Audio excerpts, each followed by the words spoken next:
الحمد لله رب العالمين، والصلاة والسلام على سيد المرسلين وعلى آله وصحبه أجمعين، أما بعد.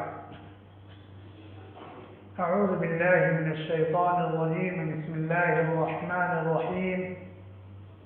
فليضحكوا قليلا وليبكوا كثيرا جزاء بما كانوا يكسبون.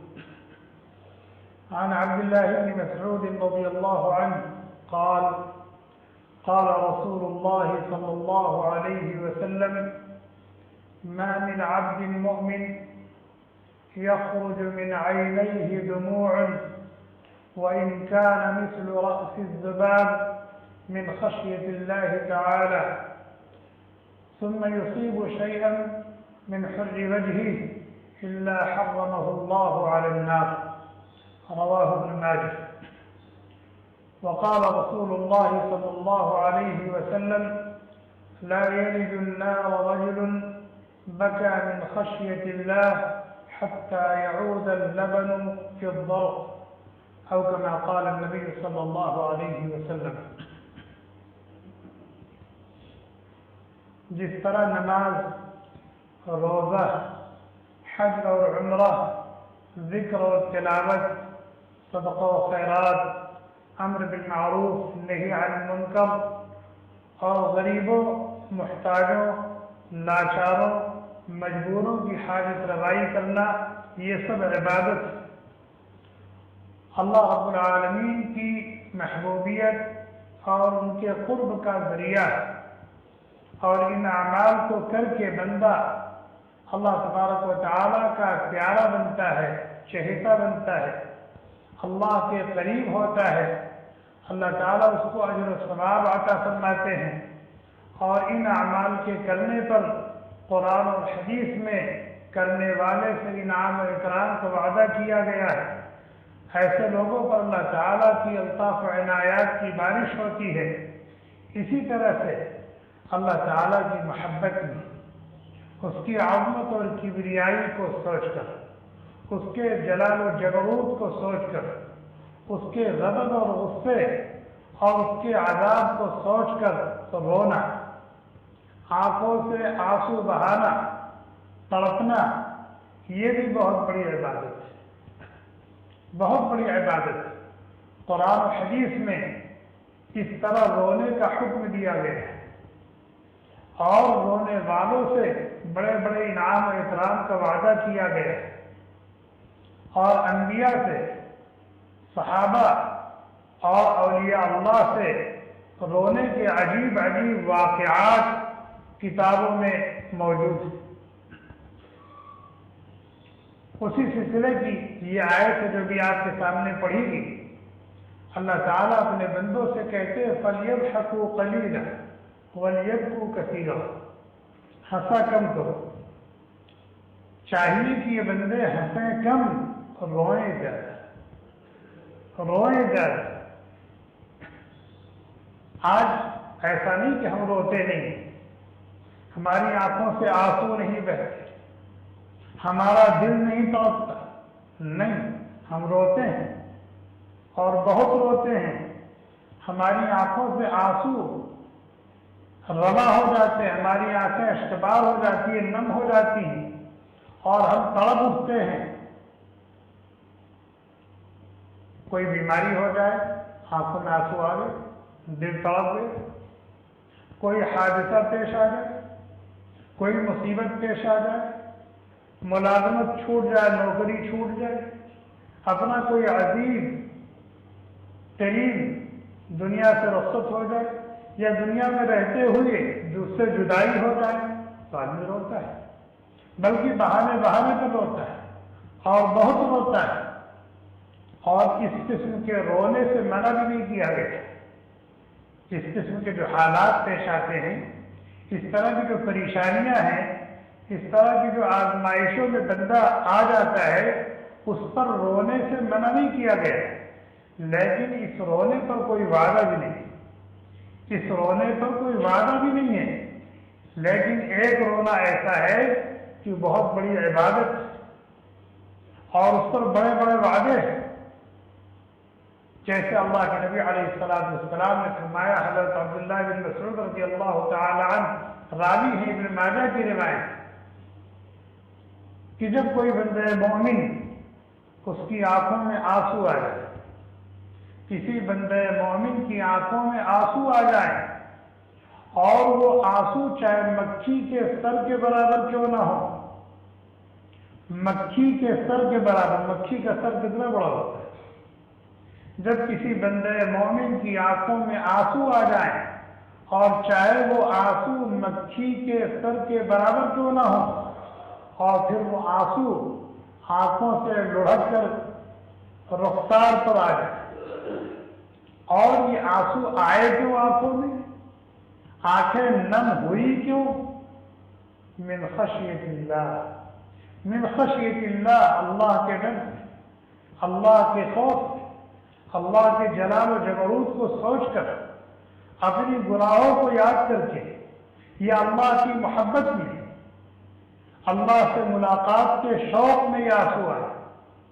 تو اللہ کے نبی علیہ السلام نے فرمایا کہ ایسے شخص پر اللہ تعالیٰ جہنم کو حرام کر دیتے، الا حرم اللہ وجہہ علی النار، یا الا حرمہ اللہ علی النار، اللہ تبارک و تعالیٰ جہنم کو اس پر حرام کر دیتے۔ ایک اور حدیث میں اللہ کے نبی علیہ السلام نے فرمایا، لا یلج النار رجل بکا من خشیت اللہ، وہ شخص جو اللہ کے ڈر سے، اللہ کے خوف سے رو پڑا، اس کی آنکھیں برس پڑی، فرمایا ایسا شخص جہنم میں نہیں جائے گا، ایسا شخص جہنم میں نہیں جائے گا۔ جہنم کی وہ آگ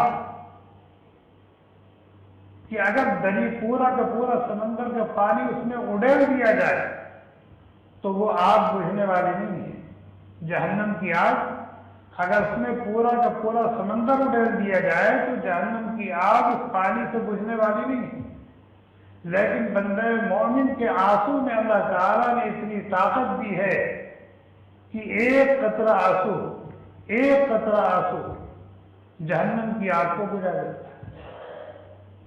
تو فرمایا کہ اللہ کے خوف سے جو رو پڑا وہ جہنم میں نہیں جائے، اور اس کا جہنم میں جانا اسی طرح ناممکن اور محال ہے جس طرح سے تھن سے نکلے ہوئے دودھ کا دوبارہ تھن میں واپس جانا محال ہے۔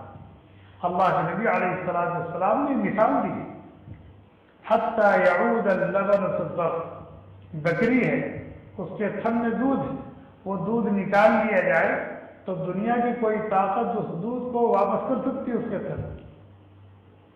فرمایا تھن سے نکلا ہوا دودھ جس طرح سے اس کی واپسی ناممکن اور محال ہے، اسی طرح سے اللہ کے خوف سے، اللہ کے ڈر سے، یا اللہ کی محبت میں، اللہ سے ملاقات کے شوق میں جس کی آنکھیں چھلک گئی ہوں، ایسے شخص کا بھی جہنم میں جانا اسی طرح ناممکن اور محال۔ بہت معروف حدیث ہے، اللہ کے نبی علیہ السلام نے فرمایا کل قیامت کے دن جو بہت ہی مشکل گھڑی ہوگی، بہت ہی مشکل گھڑی ہوگی، نفسی نفسی کا عالم ہوگا، ہر ایک کو اپنی پڑی ہوگی، کوئی کسی کا پرسان حال نہیں ہوگا، زمین تابے کی ہوگی، اور انسان کے سر سے سوا نیزے کے فاصلے پر سورج ہوگا، اور لوگ بے چین ہوں گے، بے حال ہوں گے۔ ایسے نازک موقع پر کچھ خوش نصیب ایسے ہیں جن کو عرش کا سایہ نصیب ہوگا، سایہ عرش الہی میں وہ آرام سے بیٹھے ہوں گے، مزے لے رہے ہوں گے۔ اور پھر اللہ کے نبی علیہ السلام نے ان 7 خوش نصیبوں کی فہرست گنائی کہ یہ لوگ، اور ان 7 لوگوں میں سے ایک کے بارے میں فرمایا رجل ذکر اللہ خالیا ففاضت عینہ، ایک وہ خوش نصیب ہے جس نے تنہائی میں اپنے رب کو یاد کیا، تنہائی میں اپنے رب کو یاد کیا اور یاد کر کے رو پڑا۔ معلوم کیا ہوا؟ اس رونے میں بھی اخلاص ہونا چاہیے. ایک تو اللہ کے لیے رونا ہو اور اخلاص کے ساتھ، اس میں ریاکاری نہ ہو. اسی لیے رجل ذکر اللہ خالیا فرمایا، تنہائی میں جہاں اس کو کوئی دیکھنے والا نہیں، تنہائی میں اس نے اللہ کو یاد کیا اور اس کی آنکھوں میں آنسو آ گئے. یہ ان خوش نصیبوں میں سے ہوگا جو قیامت کے دن اللہ تبارک و تعالیٰ کے عرش کے سائے میں ہوگا، جہاں سائے عرش الہی کے علاوہ کوئی سایہ نہیں. اس سے پہلے حدیث سنائی گئی تھی کہ اللہ کے نبی علیہ السلام نے حضرت ابراہیم علیہ السلام کی فکر اپنی امت کے بارے میں پڑھی. ربی انہن اضللن کثیرا من الناس فمن تبعنی فانہ منی. حضرت عیسیٰ علیہ السلام کی طلب اور فکر اپنی امت کے بارے میں، ان تعذبہم فانہم عبادک وان تغفر لہم فانک انت العزیز الحکیم. آپ کے اوپر اپنی امت کا فکر لاحق ہوا اور آپ رو پڑے. فرفع یدیہ وبکى اللہم امتی امتی، کہ آپ نے اپنے دونوں ہاتھوں کو اٹھایا اور رو پڑے، اے اللہ میری امت کا کیا ہوگا، میری امت. اور اس طرح سے روئے، اس طرح سے روئے کہ عرش پر اللہ رب العالمین کو پیار آیا. اور اللہ تعالیٰ نے جبریل امین کو بھیجا کہ جا کے میرے نبی کا آنسو پوچھو، جا کے میرے نبی کا آنسو پوچھو، ان کو تسلی دو اور پوچھو کیوں رو رہے ہیں، رونے کی وجہ کیا ہے. اللہ تعالیٰ کو معلوم تھی، لیکن نازبرداری ہو رہی ہے. اور پھر وہ معاملہ ہو. یہ حدیث بھی آپ کو سنائی گئی ہے کہ ایک مرتبہ حضرت عائشہ رضی اللہ تعالی عنہ بیٹھی رو رہی تھی. نبی کریم صلی اللہ علیہ وسلم نے پوچھا، ما یبکی کہ عائشہ، کیوں رو رہی، کس چیز نے تمہیں رلایا، تمہاری آنکھوں میں آنسو ہے. کہتی ہیں ذکرت النار فبکیت، مجھے جہنم یاد آ گئی، جہنم کا عذاب یاد آ گیا، اس کو سوچ کر میں رو پڑی. بتائیے کل آپ ہمارے کام آئیں گے؟ یہ رونا. حضرت ابوبکر صدیق رضی اللہ تعالی عنہ انبیاء کے بعد پوری دنیا انسانیت میں سب سے افضل انسان، انبیاء کے بعد پوری دنیا انسانیت میں سب سے افضل انسان حضرت ابوبکر صدیق رضی اللہ تعالی. روتے تھے، بہت روتے تھے، روتے تھے، بہت روتے تھے، اور لوگوں کو رونے کی ترغیب دیتے تھے اور کہتے تھے ابکو، رویا کرو، اللہ کے سامنے رویا کرو، آنسو بہایا کرو. اللہ اپنے بس میں تو نہیں، کانٹا چبھ جائے آنکھوں میں آنسو آ جائیں گے، اور کوئی آفت و مصیبت آ جائے، آزمائش آ جائے، آنسو آ جائے گا. لیکن اللہ کی محبت میں رونا، اللہ کے ڈر، اس کے خوف سے رونا، جہنم کے عذاب کو سوچ کر رونا، امور آخرت کو یاد کر کے رونا، اپنے بس میں تو نہیں. تو حضرت ابوبکر صدیق رضی اللہ تعالیٰ عنہ نے فرمایا رویا کرو، رویا کرو. اور اگر رونا نہ آئے، اگر رونا نہ آئے تو رونے جیسی شکل ہی بنا لیا کرو، رونے جیسی شکل ہی بنا لیا کرو. اللہ تعالیٰ کو اس پر بھی پیار آ جائے گا اور رونے والوں جیسا معاملہ تمہارے ساتھ کریں. تو رونا اگر اپنے بس میں نہیں ہے تو رونے جیسی شکل بنا لینا تو اپنے بس میں ہے. حضرت عمر فاروق رضی اللہ تعالی عنہ جو خلیفہ دوم، جن کے بارے میں اللہ کے نبی علیہ السلام نے فرمایا لو کان بعدی نبی لکان عمر، کہ اگر میرے بعد سلسلہ نبوت جاری ہوتا تو عمر کے اندر یہ استعداد پائی جاتی ہے کہ ان کو نبوت ملتی، اللہ تعالیٰ ان کو نبی بنا. یہ وہ مقام ہے، اور وہ عمر ہے کہ اللہ تبارک و تعالیٰ نے دین کی سربلندی کے لیے، دین کی سربلندی کے لیے اللہ تعالیٰ سے اللہ کے نبی نے عمر کو مانگا، عمر کو مانگا. یہ وہ عمر ہے. اتنا روتے تھے، اتنا روتے تھے، اتنا روتے تھے کہ ان کے حالات میں لکھا ہوا ہے کہ کثرت بکا کی وجہ سے، زیادہ رونے کی وجہ سے ان کے دونوں رخسار پر آنسو کے بہنے سے نشان پڑ گئے، خطان اسودان، کہ دو سیاہ نشان پڑ گئے تھے زیادہ رو رہے تھے. اور یہ وہ لوگ ہیں جن کو دنیا میں رہتے ہوئے جنت کی بشارت دی گئی.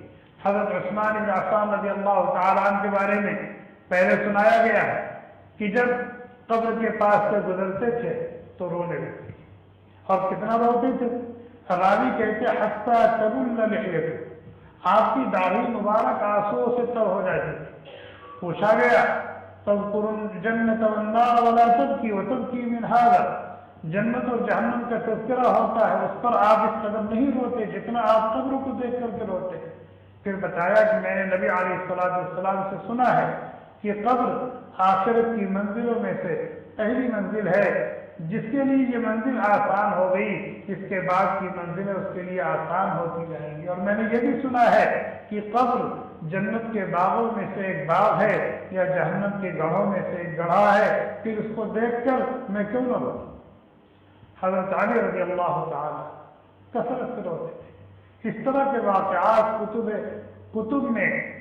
احادیث و سیر میں بڑی کثرت سے موجود ہیں، اور اس سے ہمیں سبق ملتا ہے کہ ہمیں بھی اپنے اندر یہ صفت پیدا کرنا چاہیے۔ جس طرح سے ہم اللہ پاک کو راضی اور خوش کرنے کے لیے نمازیں پڑھتے ہیں، روزے رکھتے ہیں، ذکر اور تلاوت کرتے ہیں، اسی طرح سے کبھی تنہائی میں بیٹھ کر کے اپنی سیاہکاریوں، اپنی نالائقیوں اور اپنی کمیوں اور کوتاہیوں کا محاسبہ کرے، غور کرے، اور پھر آخرت کے جو معاملات ہیں، آخرت کی جو منزلیں ہیں، ان کو یاد کرے، سوچیں، اور کوشش یہ کریں کہ ہماری آنکھوں میں آنسو آ جائے۔ ہو سکتا ہے یہ آنسو ہماری نجات کا ذریعہ بن جائے۔ اللہ کے نبی علیہ السلام نے فرمایا لو تعلمون ما اعلم لضحكتم قليلا ولبكيتم كثيرا۔ امور آخرت سے متعلق جو کچھ میں جانتا ہوں، اگر تم جان جاؤ تو تمہارا ہنسنا ختم ہو جائے، ہر وقت اور ہر گھڑی تم روتے ہی رہو۔ اور صرف رونے پر بس نہ کرو، اپنے ان گھروں کو اور گھر والوں کو چھوڑ دو، جنگلوں بیابان میں نکل جاؤ اور وہاں بیٹھ کے اللہ اللہ کرنے لگو۔ تو ان آیات اور حدیث کی روشنی میں ہمیں یہی سبق ملتا ہے۔ اور آدمی دنیا کے معاملے میں بہانے پر روتا ہے، لیکن اللہ کے لیے کبھی آنکھوں میں آنسو نہیں آتے۔ اس کی وجہ کیا ہوتی ہے؟ اس کی وجہ قساوت قلبی ہوتی ہے۔ اگر کوئی آدمی رونا چاہتا ہے اور چاہنے کے باوجود اس کی آنکھوں میں آنسو نہیں آتے، تو یہ علامت اس بات کی ہے کہ اس کا دل سخت ہو گیا ہے۔ اور دل سخت کیوں ہوتا ہے؟ دل کے سخت ہونے کی دو وجہ ہوتی ہے۔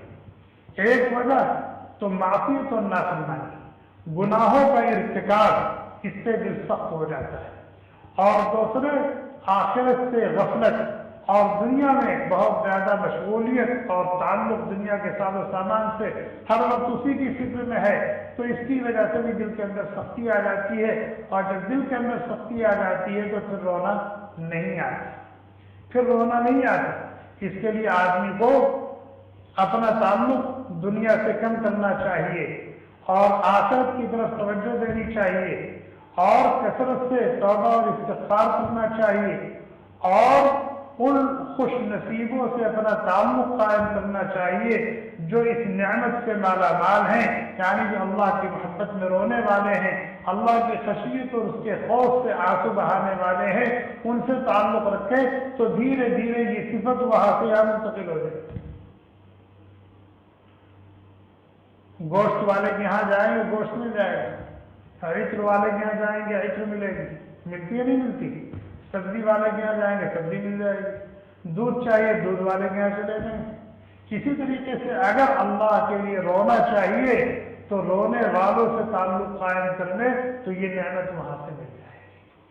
اور اس کے ساتھ ساتھ میں دعا بھی کرنی چاہیے، اور اگر رونا نہ آئے کوشش کرے آدمی، رونا نہ آئے تو رونے جیسے شکل میں نہ لے۔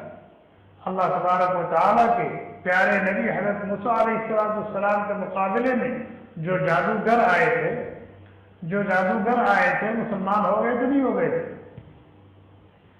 موسیٰ علیہ السلام فرعون کے پاس کتنی مرتبہ گئے اور کیسے سمجھایا اس کو، کیسے سمجھایا، کتنی دعائیں کی کہ اگر یہ سمجھ جاتا ہے تو پوری قوم سمجھ جائے گی، کتنی محنت کی ہوگی، لیکن اس کو ہدایت نہیں ملی۔ اور وہ جو موسیٰ علیہ السلام کے مقابلے میں جادوگر آئے تھے موسیٰ علیہ السلام کو شکست دینے کے لیے ان کو اللہ تعالیٰ نے ہدایت دے دی۔ وجہ کیا تھی کہ موسیٰ علیہ السلام کے لباس میں آئے تھے، موسیٰ علیہ السلام کی مشابہت اختیار کی تھی اور تھوڑی دیر ان کے ساتھ رہے تھے، اس کی برکت سے اللہ تعالیٰ نے ان کو ایمان سے نواز دیا۔ اللہ تعالیٰ ہم سب کو کہنے سننے سے زیادہ عمل کرنے کی توفیق عطا فرمائے، اپنی مرضیات پر چلائے، نامرضیات سے بچائیں۔ اللہ تعالیٰ نے اپنے فضل سے، اپنے کرم سے، بغیر استحقاق کے ہمیں نماز پڑھنے کی توفیق دی، ذکر اور تلاوت کرنے کی توفیق دی ہے، اپنے گھر میں لا کے بیٹھا دیا ہے۔ اللہ تعالیٰ اپنے فضل سے ہمیں اس عبادت کی بھی توفیق عطا فرما دیں کہ ہم اللہ کی محبت میں، اللہ سے ملاقات کے شوق میں اپنی گناہوں کو سوچ کر اللہ سے ڈر کر رونے والے بنیں، اپنی آنکھوں سے آنسو بہانے والے بنیں، اور اپنا تعلق دنیا اور دنیا کے ساز و سامان سے کم کرنے والے اور اپنی توجہ کو آخرت کی طرف زیادہ سے زیادہ مبذول کرنے والے بنیں۔ سبحانک اللہم وبحمدک ونشہد ان لا الہ الا انت ونستغفرک ونتوب الیک۔ سبحان ربک رب العزۃ عما یصفون وسلام علی المرسلین والحمد للہ۔ Thanks for watching.